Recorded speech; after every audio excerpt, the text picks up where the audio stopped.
Imagine being a college student in the 1950s. You sign up for a psychology experiment to earn some extra credit. A researcher hands you a pill, saying it's part of the study. You swallow it without thinking much. Minutes later, the walls ripple, sounds distort, and you feel like you're losing your grip on reality. No one warned you. No one asked for your permission. That wasn't science fiction. It was real, and it was part of a secret CIA program called MKUltra. What do we mean by ethics? Ethics are the principles that guide our decisions about right and wrong in professional life. They're like guardrails on a mountain road, invisible when you stay on track, but life-saving when things get dangerous.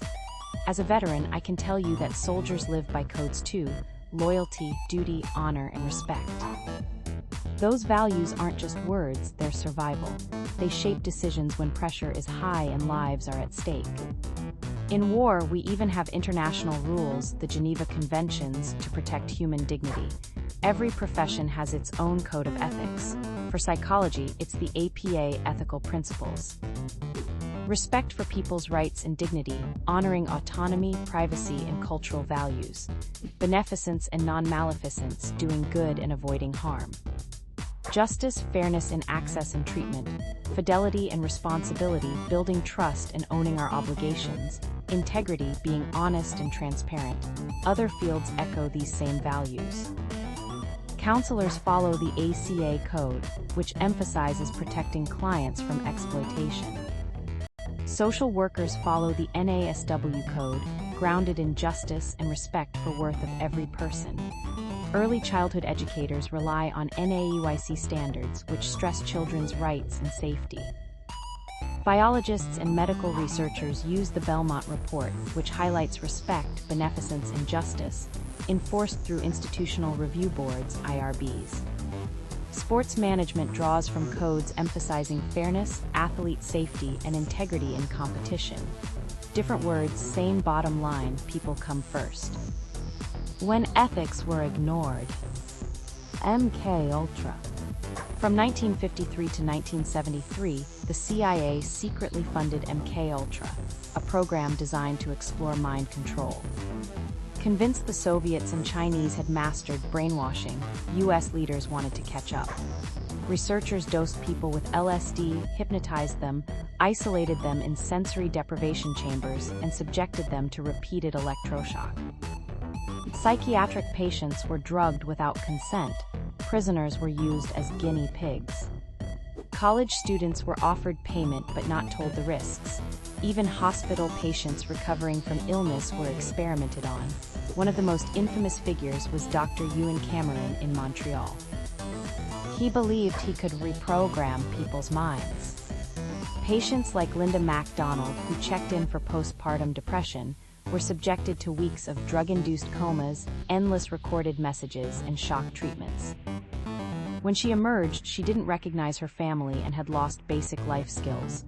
From an ethical perspective, MKUltra violated everything: consent, beneficence, justice, and integrity. MKUltra wasn't alone. It's tempting to think of MKUltra as a rogue project, an outlier, but it was. History is filled with unethical research that forced the world to create stronger protections. Tuskegee's syphilis study, 1930–1972, Black men in Alabama were told they were receiving treatment for bad blood, but researchers withheld penicillin after it became available. The goal was to study the natural progression of syphilis. Families suffered needlessly for decades. Willowbrook hepatitis study, 1956–1970. At Willowbrook State School in New York, children with developmental disabilities were intentionally infected with hepatitis to study the disease. Parents were often pressured to consent because admission to the overcrowded institution depended on it. Milgram obedience experiments, 1961, participants were instructed to deliver what they thought were painful electric shocks to others. While not physically harmful, the psychological stress raised serious concerns about deception and participant welfare. Stanford Prison Experiment, 1971, college students role-playing guards and prisoners spiraled into abusive behaviors within days. The study had to be stopped early, showing how lack of oversight in social experiments could lead to real harm. Together with MKUltra, these cases show a pattern. When oversight is weak, vulnerable people pay the price. How oversight works today, the IRB. In response to scandals like these, modern research requires layers of protection. The most important of these is the Institutional Review Board, or IRB. The IRB is an independent committee that reviews all research involving human participants before it can begin. Its job is to make sure studies are ethical, safe, and respectful. Here, how it works. 1. Researchers submit a proposal. They must explain their study's purpose, methods, risks, benefits, and how they'll get consent. 2. IRB review. The board, made up of scientists, ethicists, and community members, evaluates the proposal. They ask, is the risk justified? Is consent clear? Are vulnerable populations protected? 3. Decision. The IRB can approve, require changes, or reject the study. Without IRB approval, the research cannot move forward. 4. Ongoing oversight. Some studies require continuing review, especially if risks are high. The IRB process draws directly from the Belmont Report's principles: respect for persons, people must volunteer and understand what they're agreeing to; beneficence, risks must be minimized and benefits maximized; justice. The burdens and benefits of research must be fairly distributed. This means no more secret LSD dosing, no more withholding treatment, no more using children or prisoners without safeguards. Why this matters to you. Every profession represented in this classroom is shaped by these lessons. Psychology majors, your research projects, even small ones, must honor APA's principles of consent, integrity, and non-maleficence. Counseling majors, you'll carry the ACA's responsibility to protect client welfare, even under pressure. Social work majors, the NASW code calls you to fight exploitation and injustice.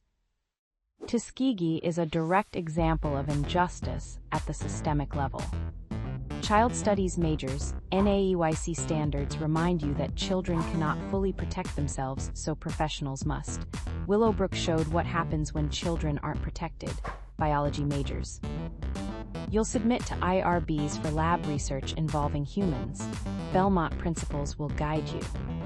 Criminal justice majors, oversight and accountability are the difference between serving justice and enabling abuse.